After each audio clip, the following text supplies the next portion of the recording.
आयकारीब रक्षे वाला अपनी बीवी को पढ़ा लिखाकर डीएसपी बनाता है, मगर जब बीवी अहदे पर पहुंचती है तो अपनी पहचान तक भूल जाती है। वो बड़े लोगों और ऊंचे अफसरों के साथ उठना बैठना शुरू कर देती है, यहाँ तक कि अपने गरीब शौहर से हाथ मिलाना भी गुवारा नहीं करती।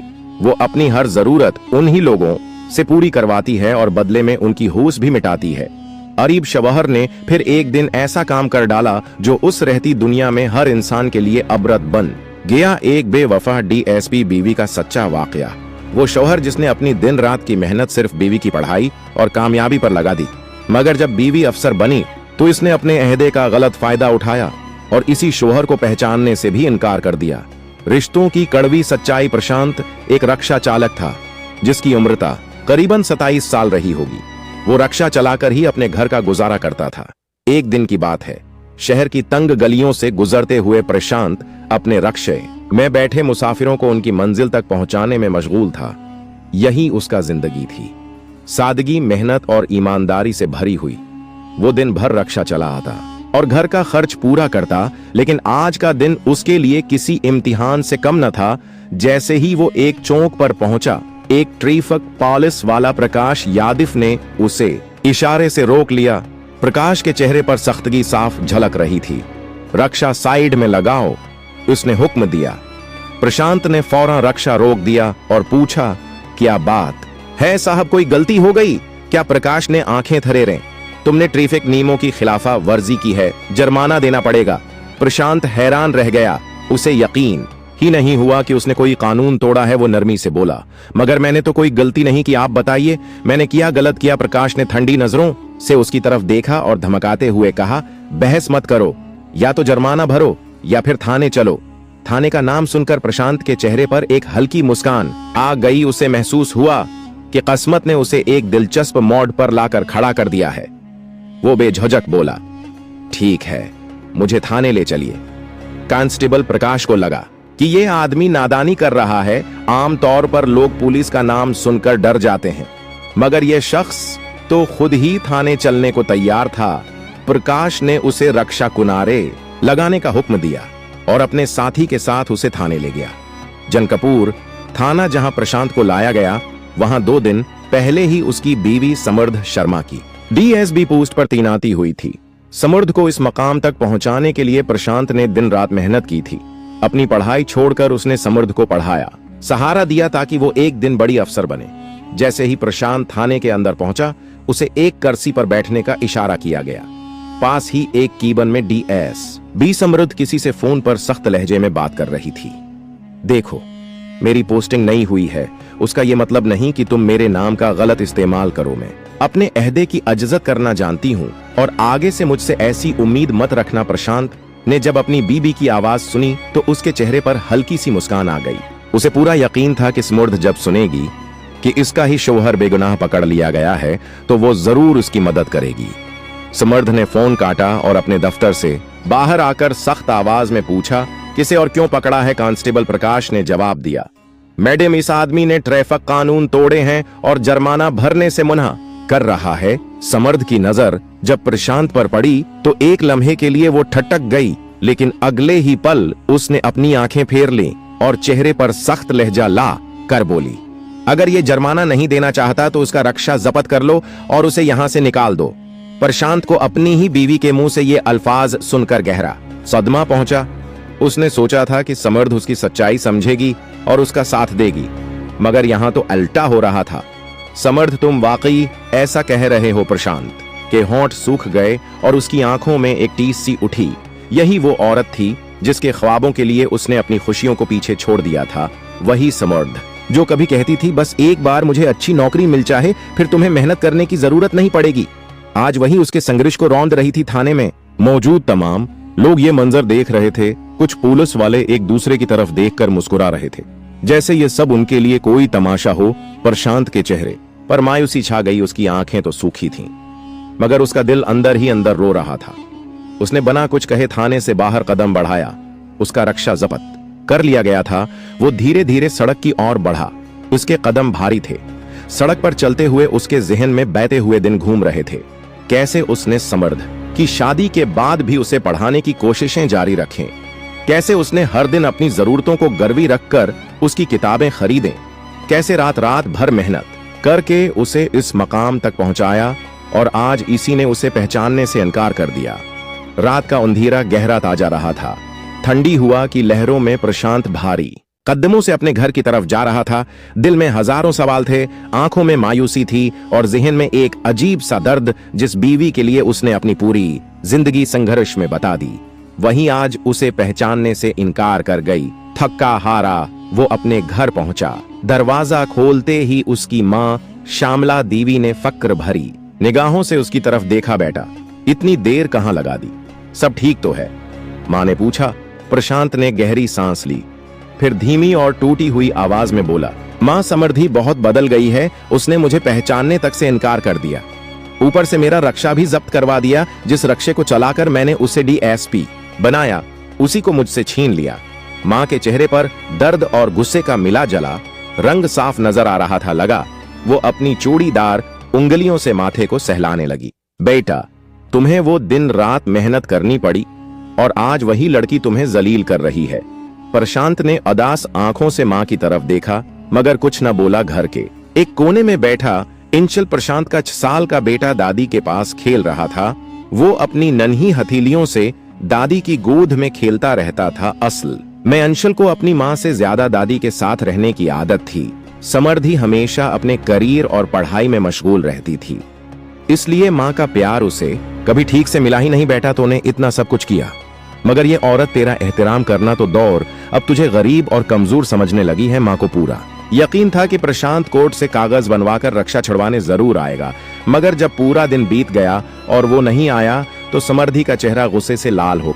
मैं अपने घर पहुंची, दरवाजा धड़ाम से खोला और अंदर घिसते ही देखा कि श्यामला देवी आराम से बैठी है और प्रशांत नीचे पृष्ठ पर बैठा है। अंशल खेल रहा था मुस्ती में अपनी ही दुनिया में। समृद्धि का गुस्सा भड़क उठा। उसने बिना सोचे समझे जोर से कहा, तुम लोगों को बच्चों को संभालना भी नहीं आता क्या? ऐसे बच्चों की परवरिश होती है। अगर उसे कुछ हो जाता तो कौन जिम्मेदार होता? उसकी कड़वी आवाज सुनकर सब चौंक गए। प्रशांत ने ऊपर देखा। वो हैरान था कि समृद्धि को अचानक क्या हो गया। प्रशांत ने नर्म लहजे में कहा, समृद्धि, तुम क्या कह रही हो? मां ने ही उसे पाला है और जितना भी बड़ा हुआ है। मां की ये प्यार और देख भाल से ही हुआ है। हमें तुमसे सीखने की जरूरत नहीं कि बच्चे कैसे पाले जाते हैं। मगर समृद्धि का गुमंद इतना बढ़ चुका था कि वो कुछ भी सुनने को तैयार नहीं थी। उसने गुस्से से कहा, और तुम बड़ी अफसर बनकर ये भी नहीं देख पाए कि मैंने कोई कानून नहीं तोड़ा था। समृद्धि के चेहरे पर लाज थी, मगर इसने अपने गुमंद को नहीं छोड़ा। दादी, मुझे मम्मी के पास नहीं जाना, मुझे पापा और आपके साथ ही रहना है, अंशल बोला। अगर समृद्धि ने उसकी कोई बात ना सुनी, उसने जबरदस्ती अंशल को गोद में उठाया और घर से बाहर निकलने लगी। श्यामला देवी ने एक गहरी सांस ली और कहा, समृद्धि, जब वक्त आएगा तुझे तेरी गलतियों का अफसोस जरूर होगा। प्रशांत बस खड़ा देखता रह गया। उसकी बीवी उसके बेटे को जबरदस्ती अपने साथ ले जा रही थी और वो जानता था कि उसे रोक नहीं सकता। प्रशांत के दिल में एक अजीब सा सन्नाटा था। उसे एहसास था कि समृद्धि ने अंशल को जबरन अपने साथ ले जाने का फैसला कर लिया है, मगर वो उसे रोकने की हालत में नहीं था। उसने गहरी सांस ली और सर झुका लिया। ठीक है, अगर तुम्हें यही सही लगता है तो वैसा ही करो, प्रशांत ने नर्म लहजे में कहा, मगर इसकी आवाज में एक गहरा दर्द छिपा हुआ था। मगर 6 साल का अंशल अपने अबू और दादी को छोड़कर जाने को तैयार नहीं था। उसकी मासूम आंखें आंसुओं से भराएं वो अपनी छोटी अंगली से दादी की तरफ इशारा करते हुए बार बार कहने लगा, दादी, मुझे मम्मी के पास नहीं जाना, मैं पापा और आपके साथ ही रहना चाहता हूं। समृद्धि का चेहरा सख्त था। उसने कत्ते में अंशल का हाथ पकड़कर खींच लिया और झड़कते हुए कहा, बहुत ज्यादा जिद करने लगे तो चलो मेरे साथ। बच्चे के रोने और मना करने के बावजूद समृद्धि उसे अपने साथ सुधा अपार्टमेंट ले गई, जहां उसका सरकारी क्वार्टर था। अंशल अब एक बंद कमरे में था, जहां उसे वो मोहब्बत और अपनापन नहीं मिल रहा था जो उसे अपने बाप और दादी के साथ मिलता था। समृद्धि के उस कदम की खबर जब उसके माँ बाप गोविंद प्रसाद शर्मा और माया शर्मा को मिली तो वो बहुत नाराज हो गए। बेटी, क्या तुमने सही किया? बाप ने फोन पर पूछा। मगर समृद्धि, जो अब डीएसपी की कुर्सी पर बैठ चुकी थी, उसे अपने अहदे का गुमंद हो चुका था। उसने बेरखी से जवाब दिया, मुझे किसी से कोई रिश्ता नहीं रखना, मैं अपनी जिंदगी अपने तरीके से जीऊंगी। उसकी माँ ने समझाने की कोशिश की, बेटा प्रशांत ने तुझे पढ़ाने के लिए अपनी जिंदगी दांव पर लगा दी और आज तो उसी को ठुकरा रही है। ये गुमंद तेरा सब कुछ छीन लेगा। मगर समर्थी ने गुस्से में फोन काट दिया। उसके माँ बाप को बहुत दुख हुआ और उन्होंने उससे हमेशा के लिए दूरी बना ली। उसने भी अपनी बहन को समझाने की कोशिश की, दीदी तुम जो कर रही वो गलत है। प्रशांत ने तुम्हारे लिए बहुत कुछ किया है और अब तुम उसी को ठुकरा रही हो। एक दिन तुम्हें पछताना पड़ेगा। मगर समृद्धि के सर पर अभी गमंद सवार था। उसने अपने भाई को भी झड़कते हुए उसने कहा, मुझे किसी की जरूरत नहीं, तुम सब लोग अपनी जिंदगी में खुश रहो और मुझे मेरे हाल पर छोड़ दो। रागिब को भी ये सुनकर बहुत तकलीफ हुई और उसने भी अपनी बहन से सारे रिश्ते तोड़ लिए। वक्त गुजरता गया। समृद्धि अपने बेटे अंशुल को खुद नहीं संभाल पा रही थी, इसलिए उसने उसके लिए एक मेड नीना यादू रख ली। एक दिन नीना उसे लेकर सभाष मार्केट गई और इत्तेफाक से उसी फाकित वहां प्रशांत की मां उसने ससकते हुए कहा, श्यामला देवी भी वहीं कुछ सामान खरीदने आई हुई थी। जैसे ही अंशुल की नजर अपनी दादी पर पड़ी, उसकी आंखें चमक उठीं। वो भागते हुए उनके पास पहुंचा और उनसे लपड़ गया। दादी, मुझे आपके पास रहना है, मुझे मम्मी के पास नहीं जाना। श्यामला देवी ने उसे सीने से लगा लिया और जज्बाती होकर पूछा, बेटा क्या हुआ? तो अपनी मम्मी के पास खुश नहीं है? अंशुल की आंखों में आंसू थे। दादी, वहां हर वक्त एक अंकल आते हैं। कौन अंकल बेटा? श्यामला देवी ने हैरानी से पूछा। अंशुल ने जवाब दिया, वो रोज शाम को मम्मी के घर आते हैं। मम्मी उनके साथ घंटों बैठकर हंसती हैं और अगर मैं जागा रहता हूं तो वो मुझे जबरदस्ती सुला देते हैं। श्यामला उनका बेटा और ज्यादा दुख न सहे, मगर पूते की तकलीफ सुनकर उनका दिल बैठ गया था। आखिरकार उन्होंने फैसला किया कि अब ये बात छिपाने का कोई मतलब नहीं। सुबह होते ही उन्होंने प्रशांत को अपने पास बुलाया और कहा, बेटा तुझे कुछ बताना है, मगर तेरा दिल मजबूत होना चाहिए। प्रशांत घबरा गया, क्या हुआ? मां श्यामला देवी ने गहरी सांस ली और धीरे धीरे पूरी बात बता दी। कैसे अंशुल ने अपनी मां के घर में एक अजनबी आदमी के बारे में बताया जो रोज वहां आता है और उसे मारता डांटता है। प्रशांत का चेहरा सख्त हो गया, उसकी आंखें लाल हो गईं। मां, अब और नहीं, मैं अपने बेटे को वहां नहीं छोड़ सकता, मैं खुद जाकर उसे वापस लाऊंगा। श्यामला देवी ने सर हिलाया। मैं भी तेरे साथ चलूंगी। ये लड़ाई अब सिर्फ तेरी नहीं बल्कि तेरे बेटे की भी है। अगले दिन छुट्टी थी। प्रशांत बना बताए अपनी मां के साथ सुधा अपार्टमेंट पहुंचा, जहां समृद्धि का सरकारी क्वार्टर था। दरवाजे पर पहुंचकर प्रशांत ने डोर बेल बजाई। कुछ सेकंड बाद दरवाजा खुला। मां समृद्धि की आंखें आधी नींद में थी। जैसे ही उसने अपने सामने प्रशांत और उसकी मां को देखा, उसका चेहरा अचानक सफेद पड़ गया। वो बुरी तरह घबरा गई। तुम लोग यहाँ क्या कर रहे हो? वो घबरा कर बोली। प्रशांत की मां ने तीखे लहजे में जवाब दिया, हम अपने पूते से मिलने आए हैं। क्या इसमें कोई गुनाह है? समृद्धि की जबान लड़खड़ाने लगी। वो कुछ कहने ही वाली थी कि प्रशांत ने दरवाजे को हल्का सा धक्का देकर अंदर कदम रख दिया। जैसे ही वो कमरे में दाखिल हुआ, उसकी नजर बेड पर पड़ी। वहां एक नौजवान लड़का लेटा हुआ था, जिसके चेहरे पर एक अजीब सी बेशर्मी थी। दूसरी तरफ अंशुल चुपचाप पड़ा था, जैसे उसकी मासूमियत छन चुकी हो। ये मंजर देख कर प्रशांत का खून खोल उठा। तो ये है तेरा सच समृद्धि? इसकी आवाज काम रही थी, मगर गुस्से से भरी हुई थी। समृद्धि ने झट से खुद को संभालते हुए कहा, हाँ तो क्या ये मेरा घर है और यहाँ कौन रहेगा? ये तिया कर हयाब उसकी हालत दिन भदन खराब होती जा रही थी। इस बीच थाने में एक बड़ा आयोजन होने वाला था। नई आईएसपी प्रशांत के स्वागत के लिए एक पार्टी रखी गई थी। सब अधिकारियों से राय ली गई तो समृद्ध ने भी हामी भर दी। ठीक है, पार्टी रख लो, उसने बिना किसी भाव के कहा। अगले दिन पार्टी आयोजित हुई। एक मंच तैयार किया गया था जहां वरिष्ठ अधिकारी भाषण देने वाले थे। समृद्ध को भी बुलाया गया ताकि वो 2 शब्द कह सके, लेकिन जब वो मंच पर छुड़ी तो उसकी आंखों के सामने अंधेरा छा गया। मेरा अंत निकट है, ये सोचते ही उसे चक्कर आ गया और वो वहीं गड़पड़ी हाल में सन्नाटा छा गया। लोग भागकर उसके पास पहुंचे। डीएसपी मैडम बेहोश हो गई। फौरन उसे अस्पताल ले जाया गया। अस्पताल में डॉक्टरों ने जांच की और कहा, कमजोरी और मानसिक तनाव की वजह से उनकी यह हालत हुई है। ये सुनकर प्रशांत, जो अब एसपी था, हैरान रह गया। एक डीएसपी की हालत ऐसी क्यों हो गई? सर, उसने सोचा। उसे समझ आने लगा था कि शायद समृद्धि अब अपने किए पर पछता रही है। अब जिंदगी ने एक चक्र पूरा कर लिया था जिसने उसे कभी गिराया था। आज वो खुद नीचे गिरी हुई थी।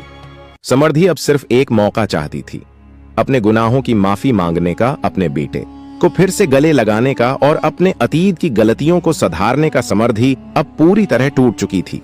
इसकी आंखों के नीचे गहरे काले धब्बे पड़ चुके थे, चेहरा मुरझाया हुआ था और बाल बिखरे हुए। जो औरत कभी अपने आप पर घमंड करती थी, आज अपनी ही जिंदगी से हार चुकी थी।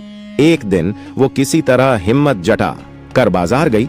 उसने बहुत दिनों से ठीक से खाना नहीं खाया था, मगर आज भूख से बेहोश होने की हालत में थी। तब ही उसकी नजर श्यामला देवी पर पड़ी, अपनी पूरू सांस जो अपनी दुकान के लिए सामान खरीद रही थी। समर्थी का दिल जोर से धड़कने लगा। या वो घबराई, मगर फिर भी हिम्मत करके अपनी पूरू सांस के पास गई। समर्थी की आंखों में आंसू भर आए। उसने कांपती आवाज में कहा, माँ जी आप कैसी हैं? श्यामला देवी ने चौंक कर उसकी तरफ देखा, मगर चश्मा न पहनने की वजह से उन्हें साफ नजर नहीं आया। कौन हो बेटी? मुझे माँ जी कहकर क्यों बुला रही हो? उन्होंने नरमी से पूछा। समर्थी का गला रोंद गया। वो नीचे झुककर उनके पावनों को छूने लगी। माँ जी मैं समर्थी हूँ, आपकी बहू, आपकी गुनहगार। अब श्यामला देवी का चेहरा सख्त नहीं था, वो हैरान थी, मगर समर्थी की हालत देखकर उनका दिल पिघल गया। उठो बेटी। उन्होंने कांपते हाथों से उसे उठाया और पहली बार समर्थी को गले लगा लिया। मैं बहुत बचता रही हूं माँ जी, मुझे मेरा अंशल वापस चाहिए। मुझे अपनी गलतियां सुधारनी है। क्या मैं फिर से आपकी बहू बन सकती हूँ? श्यामला देवी की आंखें भर आएं। उन्होंने सिर्फ इतना कहा। देर कर दी तो ने बेटी, अगर दिल सच्चा है तो दरवाजा कभी बंद नहीं होता। इसी शाम समर्थी श्यामला देवी के साथ घर आई। प्रशांत ने दरवाजा खोला तो अपनी साबिक बीवी को सामने देखकर एक लम्हे को रखा। क्यों आई हो? उसकी आवाज में अब गुस्सा नहीं था, सिर्फ थकावट थी। समर्थी ने झुककर कहा, माफ कर दो प्रशांत, मैं हार गई हूं। मैंने सब कुछ खो दिया, मगर अब सिर्फ एक माँ, एक बीवी और एक इंसान बनकर जीना चाहती हूँ। अगर मंजूर हो तो मुझे मेरे बेटे के पास रहने दो। अंशल दरवाजे के पीछे खड़ा सब कुछ सुन रहा था। वो भागता हुआ आया। मम्मी आप वापस आ गई हो? उसने माँ को जकड़ लिया। प्रशांत खामोशी से ये सब देखता रहा। फिर वो बोला, ये घर कभी तेरा था, फिर तेरा सब कुछ तेरे पास है, मगर अब जो भी होगा सच्चाई, इज्जत और